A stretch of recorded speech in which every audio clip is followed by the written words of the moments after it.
3 minutes they were in the air again, but the Winkle had 5 minutes clear start. There was no sign of it. "They're heading southeast, towards Fort Beaver," Algy pointed out. I know. I don't get the hang of this at all," muttered Biggles with a worried frown. "If they've stolen the gold, they've got a bit of a nerve to go back to Fort Beaver. It's got me beat, and that's a fact." Half an hour later, Fort Beaver aerodrome was in sight. "There's the Winkle," said Biggles as he cut the engines. "And that's McBain and Ferroni beside it, and yes, that's Delaney." Their run-in carried them very close to the Winkle. A strange expression crept over Biggles' face, but he made no observation until he had switched off in front of the hangar. "Well," he said, in an odd tone of voice, "what do you make of that?" "Make of what?" asked the others together. "Look, they're unloading the Moose Creek gold boxes," went on Biggles. "They haven't stolen the gold after all." He passed his hand wearily over his face and shook his head. "That knocks all our calculations sideways, doesn't it? I mean, they've actually had the gold in their possession with nothing to prevent them getting cleared away with it. Yet they bring it back here and calmly hand it over like law-abiding citizens. We'd better go inside and put our thinking caps on." For the remainder of the day and far into the night, they discussed the problem with no apparent solution. At daybreak, they resumed the debate, but Biggles broke off long enough to send Smyth to the village shopping. Then he continued. "All this talk of gold reminds me. We've still got Mose's poker gold dust in our machine. We'd better put it somewhere safe till we can hand it over to the authorities. I don't feel inclined to tear around at this moment looking for Mose's daughter. We'll tell Delaney about it next time he comes up here." "There's a secret cavity under my office floor," said Wilks. "I had it specially made for valuables." The small bag of gold was accordingly fetched from the machine and put into Wilks's hiding place. The task done, they returned to the tarmac. "Go and brew a dish of coffee, Ginger," said Biggles. "I reckon we could all do with a cup."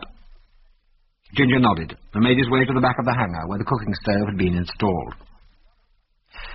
The others were still waiting for the coffee when, to Biggles' astonishment, Constable Delaney appeared, walking towards them, followed by McBain and Ferroni. "What the dickens do they want?" growled Algy. "We shall soon know," murmured Biggles. "Morning, Delaney," he called cheerfully. The constable, carbine across his arm, came to a halt a couple of paces away and regarded the three airmen with an expression of shrewd suspicion. His eyes came to rest on Wilks.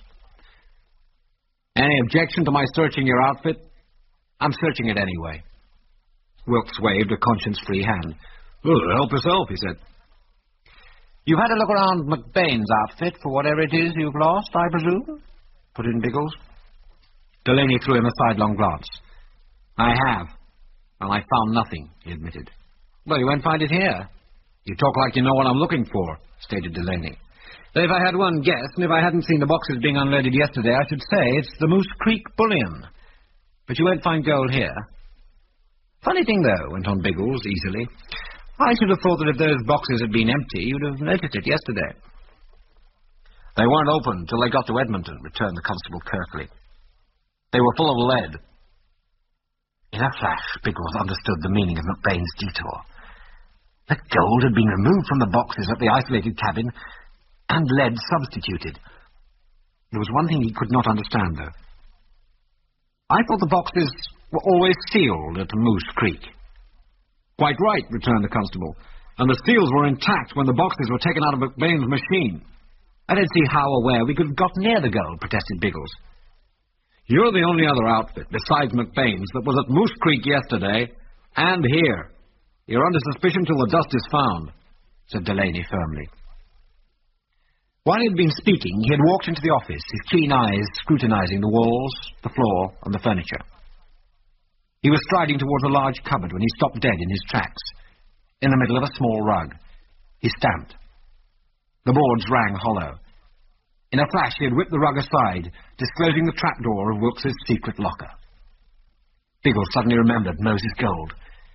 He saw their danger instantly, and hastened to rectify the oversight, but his very haste was in itself suspicious. "Oh, yes, I forgot. There is some gold in there." Delaney's eyes hardened, and he reached for his revolver. "Oh, yeah? A pile of gold's the sort of thing you easily forget? Huh?" I was waiting for you to come along to tell you all about it, said Biggles, realizing with dismay how thin the story sounded. The constable knelt down, pulled the trap aside, and lifted out a heavy doeskin bag. As he stared at it, his whole manner became tense. Suddenly, he tossed the bag onto the table, and whipping out his revolver, covered the three airmen menacingly. "You dirty skunks," he snarled. "Stand still." "Why, that's the doeskin poke old Mose all have used," cried McBain.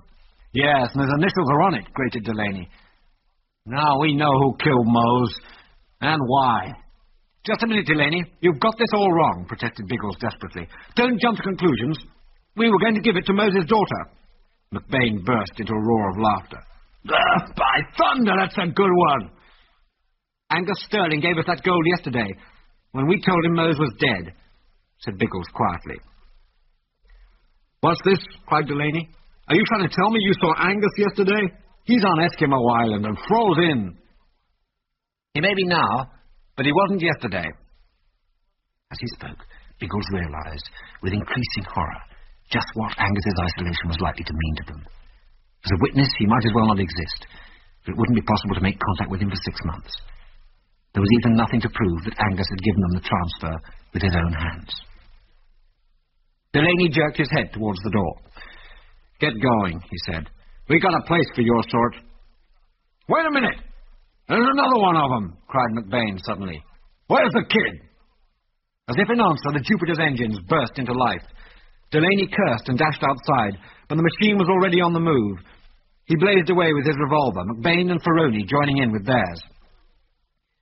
"You kill that kid, and it'll be the worst day's work you've ever done," shouted Biggles furiously. But to his heartfelt relief, he saw the Jupiter climb into the air, untouched. The constable whirled round. "March," he ordered. "Anyone who tries to make a break for it won't know what hits him." It was a grim journey to Fort Beaver. Algy raged. Wilks strode along, glowering his annoyance. Biggles was irritated, but endeavoured to preserve a calm front. The fact of the matter was, not one of them realized the real seriousness of their position, nor did they imagine it possible that they would be tried by any but an official court of law. Approaching Fort Beaver, McBain hurried ahead. Biggles attached no special significance to this at the time, but before very long he realized what the man's purpose had been. Except for this, things might have turned out very differently.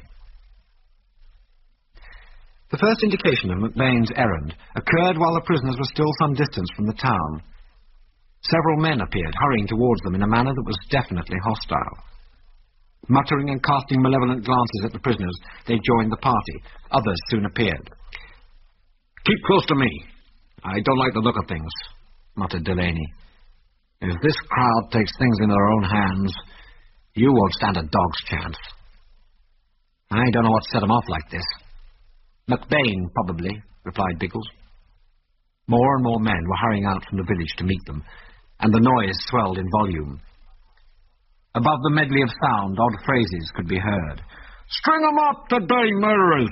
yelled an old man. "Like we did in the old days!"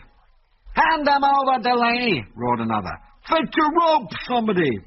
"That's it! Hang 'em!" bellowed McBain. A stone was thrown, striking Delaney on the temple. At the sight of blood, the noise died down for a moment, and the constable seized the opportunity. "What's gone wrong with you?" he shouted furiously. "Would you hang a man without a fair trial?" "Yes," bellowed a miner in reply. "Give him a trial, and the lawyers will help him dodge the noose. Old Mose made his home here in Fort Beaver. It's up to us to deal with his killers." "Who said they killed Mose?" roared Delaney. "Brindle McBain says so," screeched a woman. "He seems mighty anxious to get you hanged," muttered Delaney to Biggles. "A sight too anxious." He looked at the clamouring crowd. "If we don't make the jail, they'll lynch you. It's our only chance.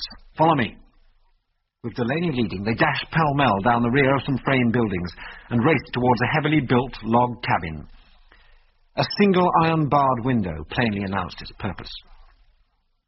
The crowd, initially taken by surprise by this sudden move, surged close behind, yelling wildly.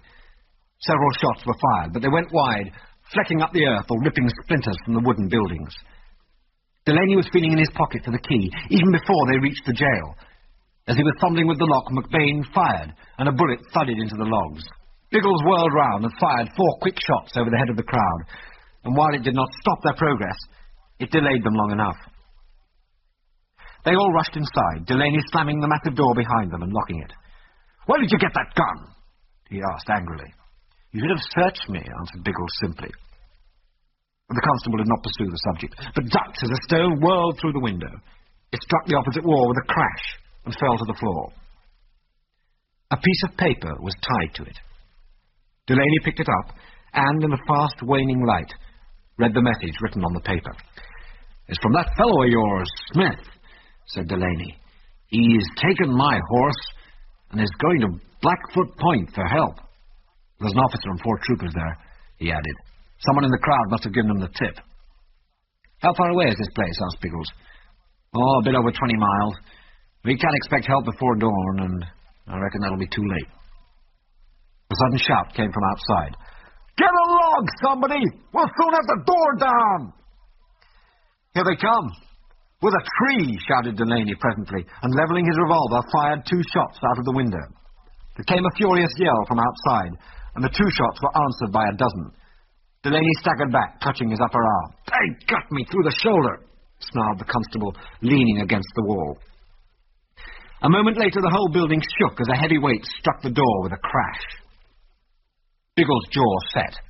Revolver in hand, he crept to the window and peeped out. 4 men were just lifting the heavy log, which was being used as a battering ram. Biggles fired, and the nearest man staggered, dropping the log. Again, Biggles fired. Another man fell, prompting a general dash for cover. Biggles leapt aside as a fusillade of answering shots came. The acrid smell of cordite filled the room. Several times, as the night wore on, the attack on the jail was resumed, but on each occasion it was narrowly beaten off by the defenders. "With luck, we'll last one more attack," announced Delaney during a pause. "How so?" asked Biggles. "I've only 1 cartridge left." "And I've none. My gun's empty," said Biggles quietly, tossing the useless weapon on the floor. "I wonder what Ginger's up to," he added hopelessly. Algy looked up. "Gosh, I'd forgotten about Ginger," he confessed. "What could he do, do you suppose?" Biggles shrugged his shoulders. "Goodness knows." "Can't be far short of dawn," remarked Delaney. "Sort of quiet out there. What are they planning now?" "We shall soon know, I fancy," replied Biggles, as the sound of stealthy footsteps came from outside. There was a sudden rush, then silence. An orange light flickered on the window frame, growing rapidly brighter. It was accompanied by a crisp, crackling sound. "They've set the place on fire!" gasped Biggles. "Either we go out and hang, or stay here and fry."